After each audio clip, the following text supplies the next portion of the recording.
Thank you for joining this 4-part webinar series presented by the Diamond and Double Diamond sponsors of the Council for the Study of Community Colleges.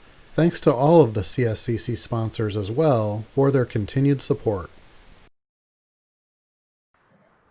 Good morning. My name is Raina Ballard-Barr, and I'm the Assistant Director of the Office of Community College Research and Leadership.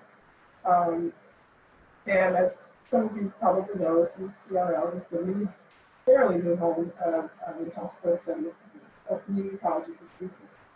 So I just wanted to quickly welcome you and thank you for joining us this morning for this presentation. This webinar is the first webinar in a series of webinars that will be presented by our 2020 CSCC Diamond and Double Diamond sponsors. And I won't take up too much time, so I'll just alert you that all mics have been muted, and I'll ask that you keep your mics muted for the duration of the presentation unless the presenters are asking questions or requesting participant engagement. And then we can unmute at the end of the presentation for the question and answer session.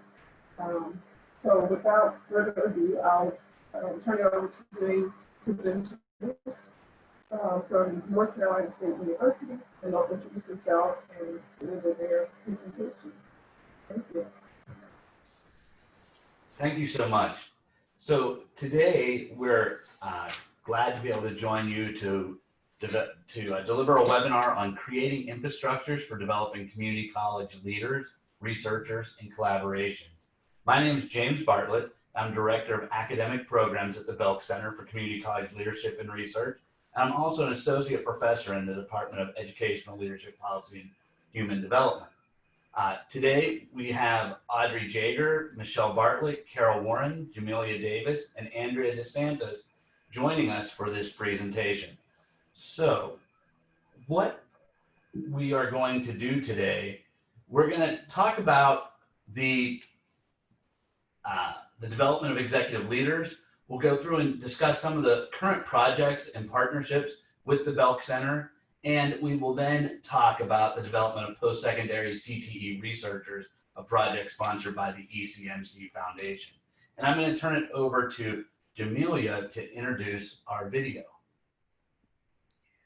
Good afternoon, everyone. Thanks, James. Thanks again for joining us today to learn more about the Belk Center. I'm Jamelia Davis, the Director of Strategic Initiatives and External Relations. And before my colleagues and I share some details about the work we do, we are hoping that you will join us in watching this brief video that includes many of our colleagues who are not able to be here with us today.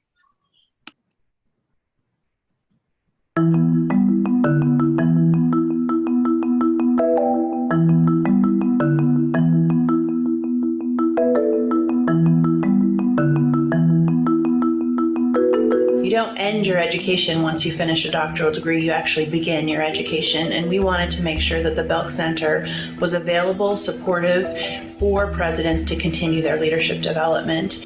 Good community college leaders won't be successful with the kind of leadership skills that I probably had when I became a college president 21 years ago. I wasn't affecting the success of the thousands of students that now my work has evolved to be able to provide support for. The Belk Center, I think, has taken on the leadership to be the collaborative partner of pulling everyone together in a collective impact way. We have this plethora of resources and community college presidents who are serving as professors of practice with us. Cumulatively, we have 60-some years of community college presidents in the Belk Center. One of the things that the Belk Center is doing to provide support for the EDD program is providing writing coaches and data coaches. And those writing coaches and data coaches are helping students go out and solve problems of practice that provide actionable items to address student success in community colleges. The Fellows Program is a great opportunity that we provide our community college leadership doctoral students to really have an engaged experience and an enhanced experience at some of the conferences for our national partners. we began to develop executive leadership programs designed to give our current presidents the tools and the information they need to really study their service areas and figure out ways that they can work to align their programs with the current and future workforce needs. One of the most exciting opportunities that we have here at the Belk Center is the opportunity to translate our research into practice. And so while we're interested in sharing our academic research in those traditional outlets when it comes to conferences or journals, what we really want to do is be able to take that research and bring it to those on the ground working at the 58 community colleges here in the state of North Carolina to be able to make changes. What we've been doing is visiting community colleges and evaluating how professional development for teaching and learning is delivered to faculty and staff, how that teaching and learning professional development impacts student success measures, and it's a really timely piece because it allows presidents and executive leaders to make decisions that are real time. This particular report looks specifically at some of our work regarding the Comprehensive Articulation Agreement. One of the pieces of that report looks at the accumulation of excess credits among transfer students, the students who transfer from North Carolina community colleges to public four-year institutions in the state. Our goal is to identify rural community colleges that are in North Carolina that may be facing some sort of challenge, and it will look at it on a case-by-case basis. Basically, we'll provide our survey and our data administration and collection and reporting services free of charge to them, and then what we're asking from them back is more of a partnership where we can follow up with them and ask them, how did you use these results? What changes did you make on your campus as a result of looking at some of the data? Times have changed, and we've got to find ways in which to help folks adapt to the change and lead the change. It has really taken on that very holistic approach that it is about ongoing professional development. It's about partnerships with the most important people that can really help and move community colleges. And it doesn't neglect the value of future leadership and ongoing research to improve our body of knowledge. The community college system, the Student Success Center, the presidents, and all of their staff and employees are working together toward one common agenda. And we are able to be part of that process. We are able to facilitate that process. We are able to provide one more resource for North Carolina's community colleges is amazing. And I look forward to many great years through this partnership.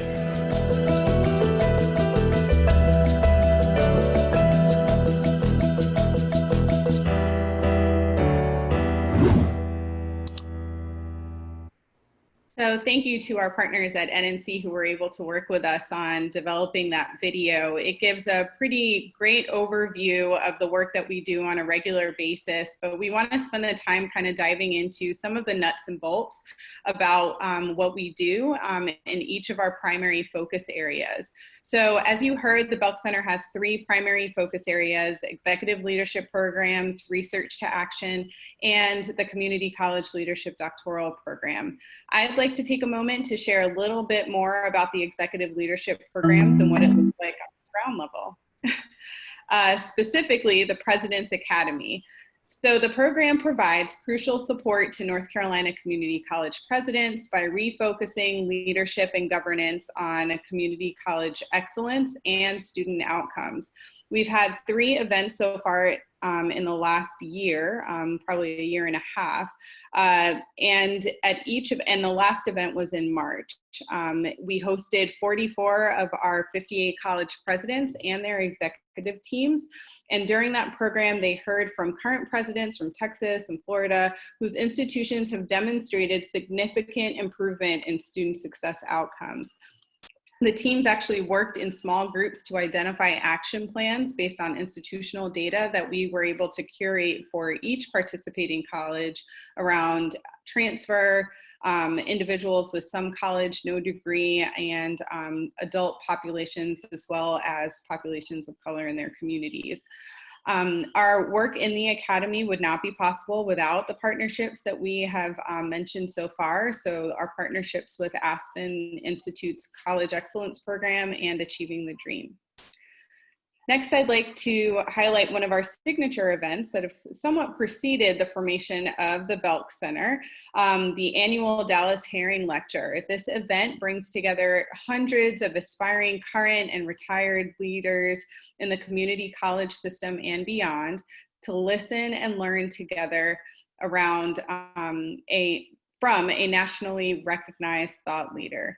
Each year, we highlight a critical issue that community colleges face today, and some of the past lectures have focused on topics like teaching and learning, as well as the transfer ecosystem.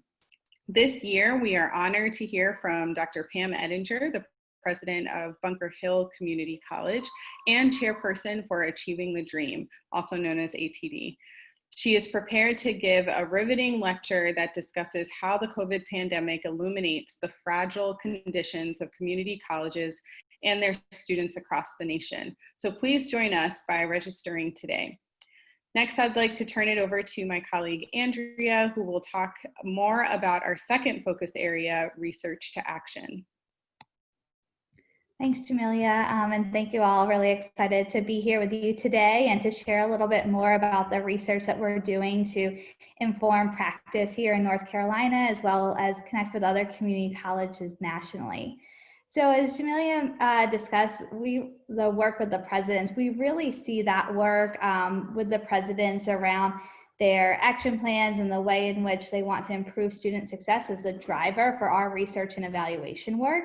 And so what we do is we take the questions and the needs that those presidents have expressed, like what are the most pressing questions that they have answers to that they feel like would inform and positively improve success on their campus. And we dive into those looking at statewide data as well as institutional data. And so I want to share with you a few of our current initiatives and the way in which we're also centering equity in that work. We really believe that through research, we're able to identify and support communities of color across the state and hopefully that will allow presidents to improve success on their campus.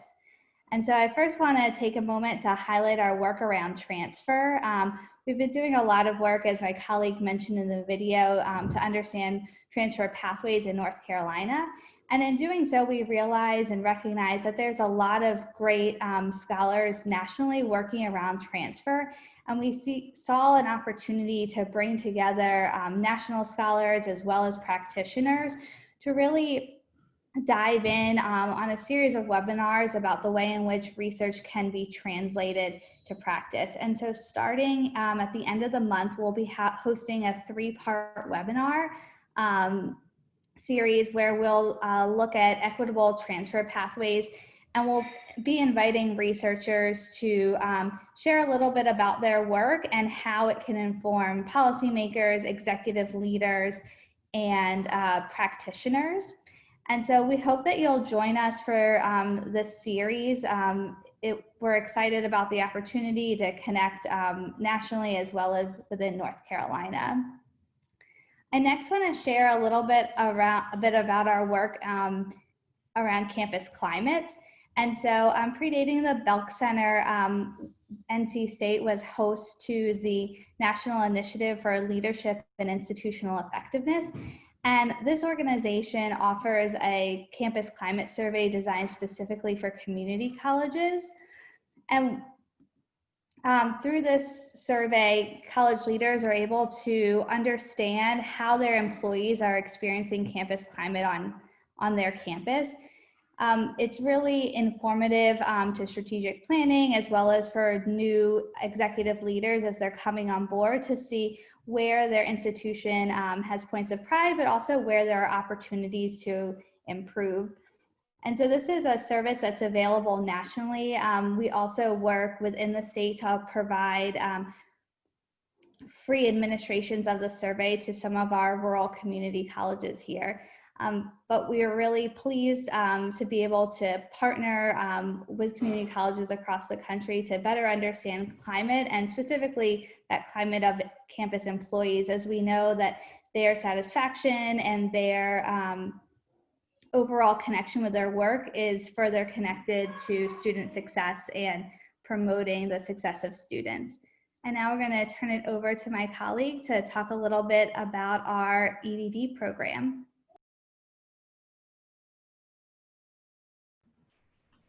One of the pieces of work that we've been doing in partnership with the Belk Center is offering an EDD program in community college leadership.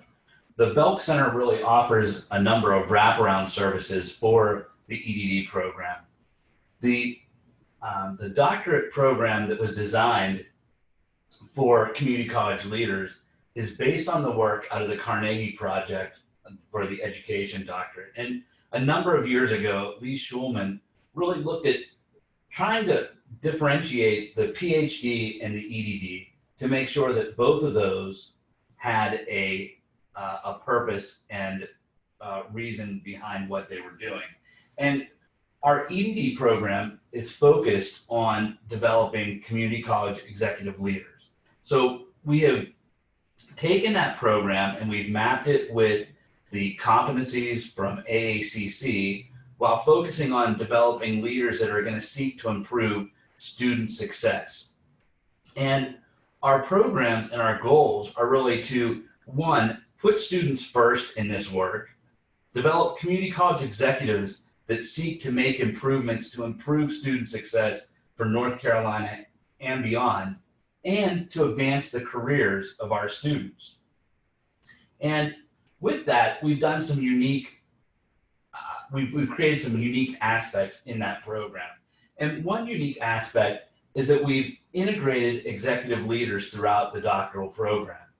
And in that integration, we have some courses where executive leaders co-teach, and we have other places in the program where we bring experts in from outside of the field to serve as guest lecturers or to serve in different roles. One example is in a course that we teach in improvement science, at the end when the students present their proposal back, their improvement project proposal, they actually present it back to a current community college president who tells them, is this a project that I would fund or not fund?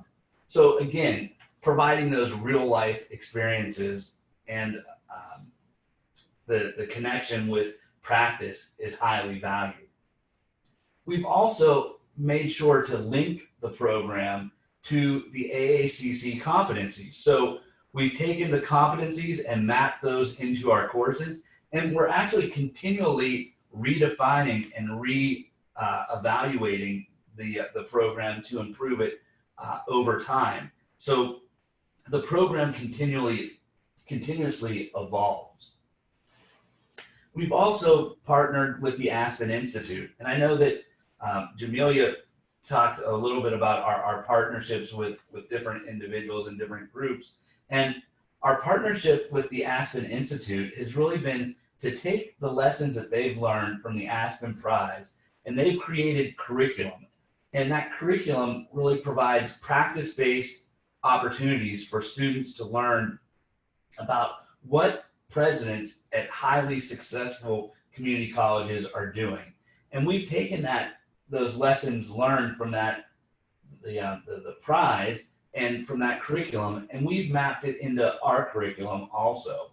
So we take case studies and we take other work from that framework and we use it in the curriculum. The Aspen framework really centers around focusing on student success in terms of completion, transfer, equity, and labor market outcomes. And we have used that framework to also guide our doctoral program. And again, like I said, we've done this around the idea of partnering and framing our doctoral program around the Carnegie Project on the Education Doctorate, which talks about framing a doctoral program around questions of equity, ethics, and social justice to bring around solutions to complex problems, to prepare leaders who can construct and apply knowledge to make a positive difference in the lives of individuals, families, organizations, and communities, and to provide opportunities for our students to be able to demonstrate collaborations and communications and build partnerships, all with a heavy focus on providing field-based opportunities for the students. With that, we want to make sure that our students are conducting dissertations that are practice-based, that are solving problems in the field. So rather than a doctoral student coming up with a problem they want to, or a dissertation they want to study based on what interests them, we actually have them look to the field to find what problems are in the field and what can I do with my dissertation to help provide a solution to a community college to improve student success or to improve transfer or to get better labor market outcomes or have more equitable outcomes in a school. So again, those dissertations are solving problems of practice. Like I said, we are committed to field-based opportunities and providing students with work-based learning opportunities. And in that, we focus on creating internship experiences for the students, where the students actually, at the beginning of the program, they participate in a gap analysis, and the internship experience allows them to see what is missing in their vita and fill that in. We do extensive job shadowing where students can go out and spend time on community college campuses, shadowing presidents, shadowing executive leaders. And then we also have a very unique part of the program, which is an executive mentoring program, which my colleague, Dr. Warren, will talk about for a few minutes. Hi, everyone. I'm Carol Warren, and I am a faculty member in the program, also serve as a coordinator for the EDD program, and a faculty scholar with the Belk Center. And our executive mentoring component of our program was established in 2018, and it's one of the most favorite parts of my job is connecting our students with an executive mentor. Generally, our mentors are presidents or vice presidents or executive leaders who serve at organizations who work in partnership with community colleges. And the goal of that mentoring program is really to connect our students with someone who can guide and lead them throughout their time in the program and even afterwards by engaging them in opportunities like Board of Trustees meetings or state legislative meetings. We even have had students participate in statewide presidents meetings, and these are opportunities that our students will not get inside of the classroom, but it also supports what they're learning in the classroom. And, the biggest impact this could have is our students ultimately landing a position or meeting someone who can connect them with that dream job that they have. And this experience starts in the very first fall semester for the students and connects to the internship course, which is the last course they take in the program. So thank you, Carol. The other part that I didn't necessarily talk about as much, it's a newer part to our doctoral program, is that we've integrated a postdoctoral fellow to serve as a data and writing coach for our students. So we have separate sessions hosted for students to take part in when they're working on their dissertation, to take part in writing sessions. And then also we provide coaching for students to help look at where to find data and the different types of data that they can look at. So all of those components really make for a unique opportunity for our doctoral students. So while we talk about our students need to lead to improve student success and to make sure that their students have good labor market outcomes, we've been very intentional to also do the same thing for our doctoral students to ensure that they have excellent labor market outcomes. And again, this program is an executive format program. It's delivered on a weekend format. Students attend class on Fridays and Saturdays from 6 to 9 on Friday, 8 to 4 on Saturday. And each course, they start the course and they finish the program in a 3.5-year window. One of the things that we've done recently is we've really looked to try to better serve the community colleges and the rural community colleges in North Carolina. So to do that, one of the things that we are going to be doing in the near future is the program's going to actually have students be required to come to campus less times to be able to do the face-to-face component of the program. So they'll be required to come to campus for a week in May, 3 days in August, 3 days in November, and 3 days in January. And that would then be for the first year of the program. We will then offer synchronous classes using Zoom to fill in and provide the other weekends when they aren't face-to-face. So we'll have continuous contact with the student, but it will be, again, in a little bit different format to try to better serve the student. And that's one of the things we've been hearing that was needed for the students that are maybe a little bit further away at the rural community colleges here in North Carolina. The Belk Center is also offering other professional learning opportunities. And these are credit and non-credit based opportunities. One thing that we are currently doing is we're providing customized training for community colleges. We're working with a number of different community colleges to develop mid-level leader training for the community colleges.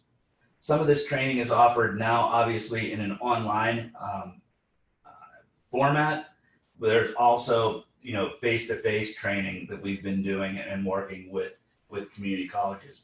And again, this training is focusing on making sure that we are leading with the idea of student success. The Belk Center, in partnership with the Community College Leadership Program, will also be offering a graduate certificate in community college leadership, which will be a 15-hour certificate that will start this summer. This is a new offering that we'll be having, where we want to have one cohort of students in this certificate program, and this will be a completely online certificate program. And another aspect that we're working on that's in development is a post-secondary career and technical education teaching certificate, which is actually a non-credit certificate that we're working in partnership with ACTE to develop, because we have found that there has been really a shortage of training for individuals in the career and technical education areas that are teaching at the post-secondary level. So this is really to help someone who has a technical background and wants to teach at the community college, but doesn't have the teaching and learning expertise. One other thing I think that's really exciting about the Belk Center that makes it valuable to the community colleges is that the idea that it is very nimble. And the Belk Center, while I direct the academic programs at the Belk Center, which aren't necessarily as nimble because of the large bureaucracy of an institution that we operate under, the center is able to be much more nimble to respond to the needs of community colleges and the needs of the community quicker. And the next slide is going to talk a little bit about one of the programs that the Belk Center worked on recently that required the center to be nimble to meet the needs of the community college. So I will turn it over to my colleagues, Michelle and Carol. Hi, thank you so much for joining us today and sharing time with us.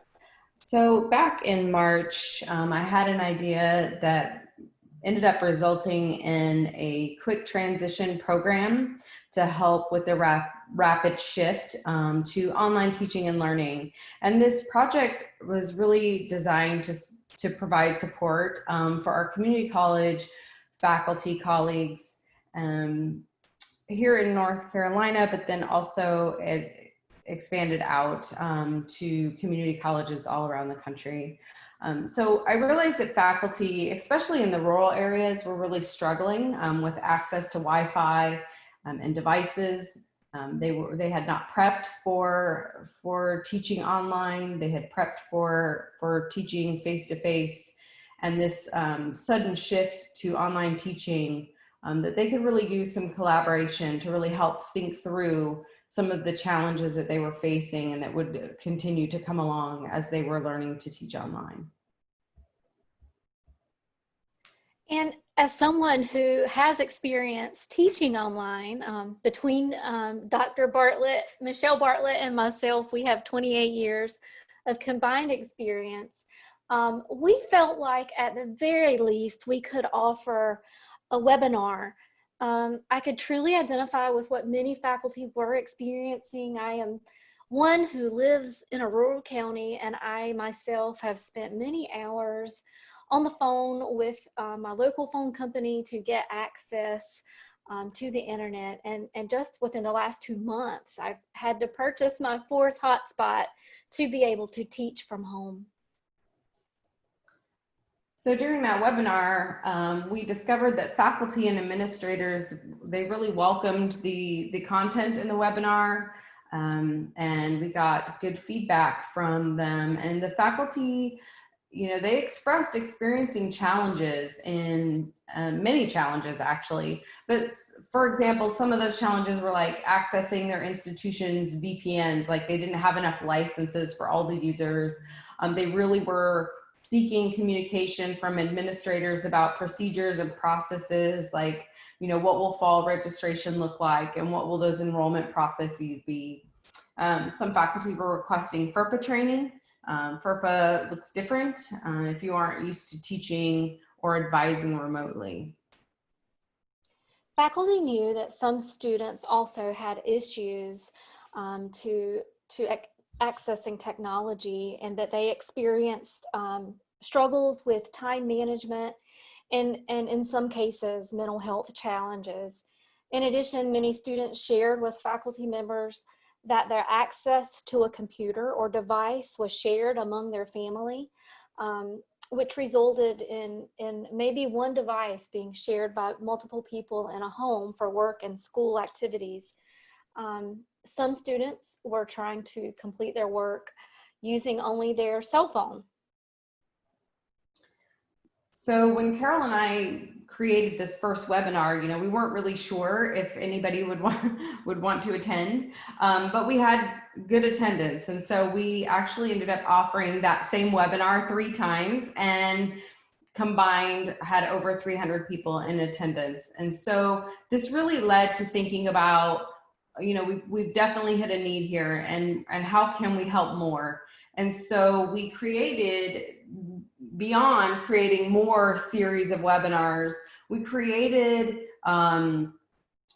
short webinars that the faculty could use. And then we launched this coaching part of the project where coaches, Carol and I hired a team of coaches that would do individual and group coaching sessions with faculty. And some of those faculty were brand new to online learning, and they really needed help understanding, you know, this quick tutorial from the coaches of how to do this. You know, how do I teach online? How do I get my content online? It was all very new to them. And then there were other faculty who were seasoned online instructors, but as I had mentioned earlier, just hadn't really prepared for that. And so they needed more, you know, extra hands on deck, right? So they needed help from the coaches in, here's my content, can you help me get it online? I know how to do it, but I can't get it all done in this week to 2 weeks before we go live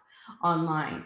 In addition to the coaching, which was very helpful and successful, we also created a Belk Center YouTube channel where we house those short instructional videos. So as requests would come in from faculty saying, you know, we need a video, a short video showing us how to embed this tool or how to set up my gradebook or whatever that was, we would create that video and then put it there in the Belk Center YouTube channel so that other faculty who might be experiencing those same issues, you know, could access the videos as well. And we also made available a resource guide with a list of free tools for faculty to use when teaching online.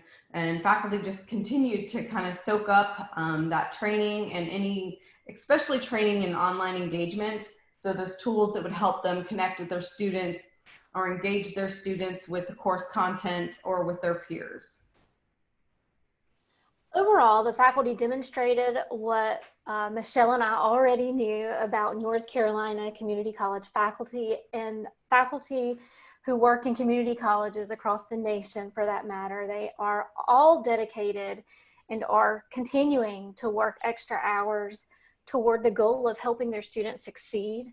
And as a former community college faculty member myself, it brought me so much joy to be able to connect with my community college colleagues in this way. So by the end of this program, this quick transition program, we ended up having North Carolina community college faculty from 55 of our 58 community colleges around the state attend our webinars. And we also had faculty from 28 of the 58 community colleges reach out for the coaching services I was talking about, and also the short video tutorial creation that we were able to do for them to help them with their how-to questions. So we really found, and just kind of following up on what Carol was saying, we found that these faculty, they were just really driven. They really were focused on their student success, and it was amazing to see how even during this disruptive semester and this disruptive rapid shift to remote teaching and learning, that even though they were overwhelmed and they were new to online teaching, they were still so concerned and focused on being there for their students and focused on their student success, carrying that load in their own lives, and then still being concerned about making sure their students were successful through this kind of chaotic time. And it was just really impressive. And I'm so grateful, that Carol and I had the opportunity to work with them. Thanks. So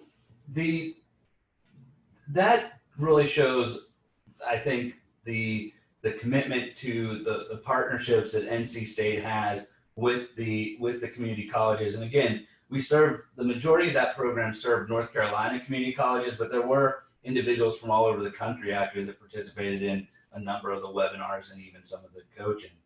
But our goal is to be committed to meeting the needs of the community and serving the community in North Carolina. So the Belk Center focuses, like I said before, on the doctoral program and the wraparound services for that, the executive education, and then research to action. One other program that's housed at the Belk Center is a program to develop post-secondary CTE Research Scholars. And about 3 years ago, we were at an ARA conference, and we had a conversation with the foundation about there not being as much research going on at the community college level in career and technical education. A lot of the career and technical education research was being done at the secondary level. And we worked with the ECMC Foundation. They placed an RFP out for a program to really develop researchers to fill in the field of post-secondary research and to help solve problems in the areas that are being faced in the field of post-secondary research. And on this project is myself, James Bartlett, Michelle Bartlett, Audrey Jager, and then our program director, Jordan Dolphy.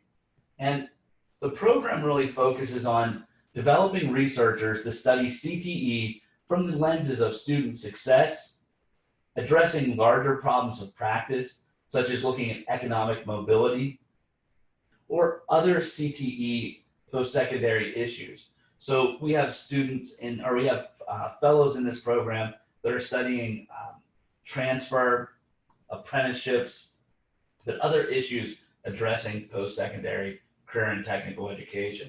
And this is an exciting program because we're able to sponsor between 15 to 18 fellows annually that are able to go through and develop skills in these areas. And currently, we have fellows from the University of Pennsylvania, UC Irvine, Harvard, UCLA, Florida State, University of Tennessee, NC State, University of Georgia, and I could go on, but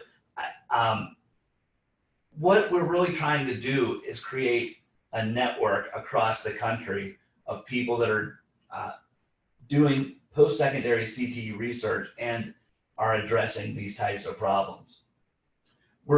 This program, like I said, is in its second year currently, and we're going to be, we are currently recruiting for the third year of fellows. And we have who we're trying to recruit for the program are fellows that want to study post-secondary career and technical education, and they can be at the dissertation stage of their doctoral program, or it can be a post-secondary, a post-doctoral fellow. So if you're done with your doctoral degree in career and technical education research at the community college is an area that you would want to focus on, this would be a program for you, or if you're working on that dissertation. So what does the program offer? We have training institutes that we offer prior to conferences, and this was prior to COVID. We offered our first institute prior to the AERA conference, and our second one prior to the ACTER conference. Currently, those have been moved to online. We also are offering monthly webinars on research methods, and the methods are offered in the context of career and technical education. So we have different quantitative and qualitative seminars that we are doing in these webinar formats to help develop skills to conduct post-secondary CTE research. Additionally, each of the fellows is assigned to a mentor who is a senior scholar in the field, and they work with that mentor not only on their project, but we've had them work on other projects where they've had a number of presentations and publications and other outputs. The ECMC Foundation is really supporting the post-secondary CTE field more broadly than just us with the Research Fellows Program. They're also sponsoring a leadership program with ACTE. They're sponsoring a program around journalism in career and technical education at the post-secondary level with the Woodrow Wilson Foundation. And they also have another set of fellows who are working with the Harvard Strategic Data Project to look at solving problems with data in practice. So those people will be at community colleges solving problems. So this collaborative has the Leadership Collaborative, the Research Collaborative that NC State is hosting, the Data Collaborative from Harvard, and the Strategic Data Project Collaborative with Harvard. And then in addition to that, they're also putting together another group that will be focused on from business and industry to help provide connection that way. For people that are interested in becoming a fellow for the ECMC project, we really ask that you provide a copy of a current vita, personal goals, and a research agenda, a research proposal, which is a very unique part of this fellows program, that the fellows get to select what project they want to work on. They don't have to work on a specific project that we have. And then we ask for letters of support from a department or college and a sponsor at the postdoctoral level. And then at the dissertation level, the department or college and the dissertation chair. For the postdoctoral fellows, we sponsor those at $60,000. So the postdoctoral fellow gets $60,000 for the year. And we also look at what other supplemental activities they will be doing. So we ask them to do other activities that are going to help move them into a faculty or researcher role. So in the past, they've done teaching, they've worked on other projects, they've served as mentors, they've taken classes, they've worked on grants. So again, we ask for those other supplemental activities. Currently, like I said, we're accepting applicants for this the next year's fellows. And to get more information about the fellows, I have the link on this slide for the CTE Fellows website at NC State. But when we look at the outcomes, we want to be able to increase the fellows' ability to identify post-secondary research topics, have them have wider access to resources on post-secondary research, have them be able to conduct high-quality research to improve the field. So all of our fellows that participated in year one have presented at a conference or published a journal article from the work. I think 8 of the fellows completed dissertations. We want to focus on increasing knowledge around research methods, and then really end up having scholars that are committed to improving post-secondary CTE. So we hope that that we get another robust group of fellows for our next year. So if any of you have an interest, please make sure you reach out and contact us. So just wrapping up, we have touched, from the work at the Belk Center, we've touched community colleges across the state of North Carolina and the work that we're moving to go beyond North Carolina. We have a number of different partnerships that we've developed, and these partnerships are helping improve student success for North Carolina and helping improve the doctoral program that we're offering and what we're able to do as a land grant institution with our extension and outreach. So again, if anyone has any questions about any of the programs or the offerings that we are doing, please don't hesitate to reach out. We would love to have conversations about partnering in the future. And if you have any questions about the post-secondary CTE Fellows program, we would be very interested in answering those also. So thank you so much for the time today. And we look forward to if there's any questions that people would have. Are there any questions? Hi, Raina. This is Carol Warren. I want to extend a huge thanks to CSCC for letting us share our work today. And I see many of our students logged on, so I want to say thanks to all those who were able to join us. Okay. If there are no questions, I think we'll go ahead and wrap it up.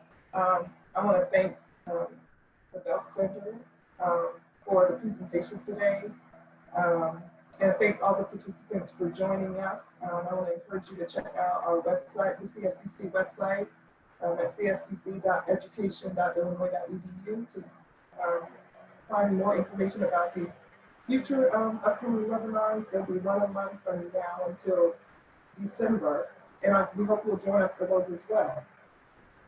So thank you, and have a good day. Thank you for joining the CSCC virtual webinar series. Please visit our website at cscconline.education.illinois.edu to learn more about the Council for the Study of Community Colleges and to register for upcoming webinars in this series.